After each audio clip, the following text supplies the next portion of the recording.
Most people don't waste their lives in one dramatic moment. They waste it quietly 10 minutes at a time. They tell themselves, "I'll start tomorrow. I have time. I'm smart. I'll figure it out later." This story is about one of those people. A young man who had intelligence others admired, talent teachers believed in, and opportunities many dreamed of but still stayed stuck. Not because life was unfair, not because he lacked ability, but because he underestimated the value of time. And by the time he realized what time really costs, it had already taken more than he ever expected. Evan Miller was 22 years old and lived in Columbus, Ohio. From the outside, his life didn't look bad at all. He was sharp, quick with words, and had a mind that could connect ideas effortlessly. Teachers used to say, Evan could be exceptional if he just applied himself. That sentence followed him for years. Evan believed it too. Maybe a little too much. He lived in a small apartment not far from campus, cluttered with notebooks, empty coffee cups, and half-finished plans. His laptop was always open, but rarely for the things that mattered. He wasn't lazy in the way people imagine. He wasn't sleeping all day or avoiding responsibility completely. He just delayed constantly.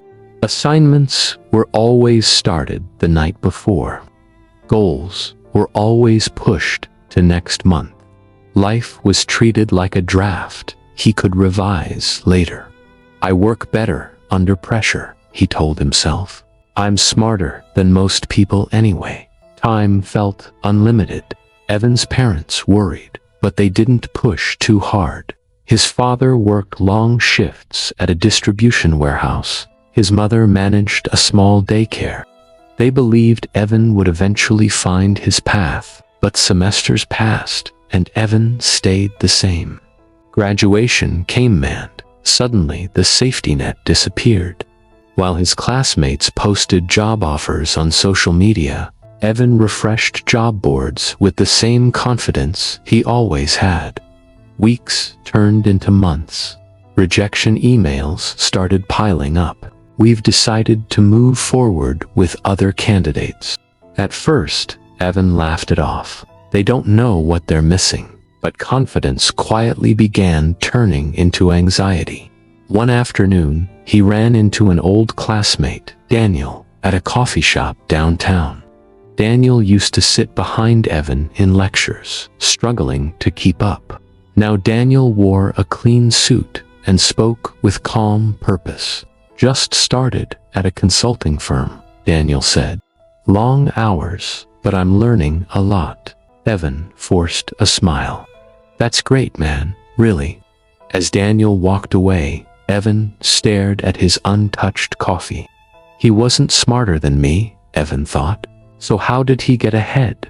That night, Evan opened his laptop with real intention for once. He started applying seriously. Custom resumes, cover letters, follow-ups. But something had changed. Employers asked about projects he never finished, skills he never practiced deeply, experiences he meant to gain later. Later had arrived empty-handed. A few weeks after that, Evan accepted a temporary warehouse job to pay rent, the same kind of job his father had worked for decades.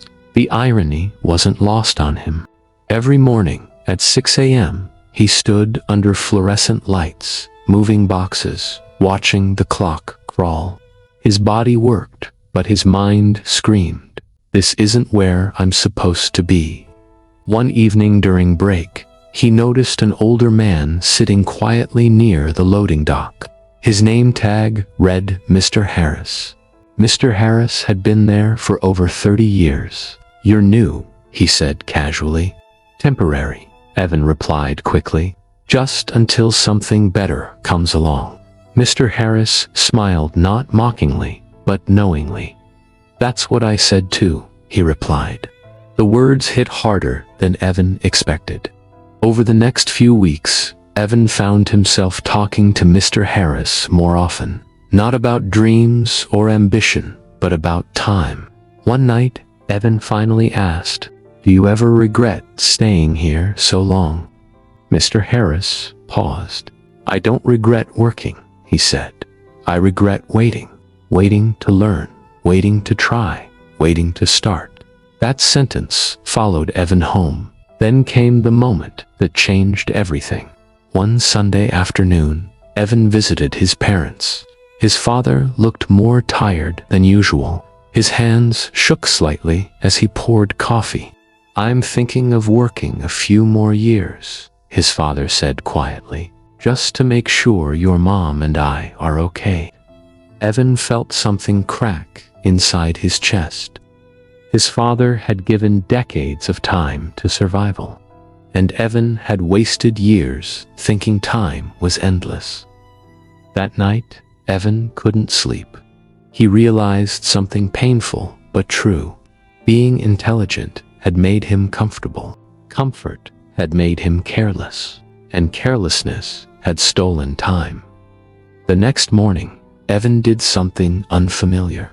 He created a schedule and followed it. Not perfectly, not heroically, but consistently. He woke up earlier, studied one skill deeply instead of 10 shallow ones, applied discipline where motivation had failed. Progress was slow. Some days felt pointless, but for the first time, time felt valuable, not guaranteed. Months passed. Evan left the warehouse, landed an entry-level role at a small analytics firm. It wasn't glamorous, but it was earned. Late nights returned, but now they were intentional. He learned that effort without direction wastes time, but focused effort multiplies it. Years later, Evan stood in a different office, watching the city lights through a glass window. He wasn't famous, he wasn't rich, but he was no longer waiting, and that made all the difference. Moral: time is the only resource that never warns you before it leaves. Talent can wait. Intelligence can wait. Dreams can wait. But time doesn't. This story isn't about laziness. It's about false confidence. The dangerous belief that because you're capable, you'll always have another chance. That because you're smart, life will slow down for you. It won't.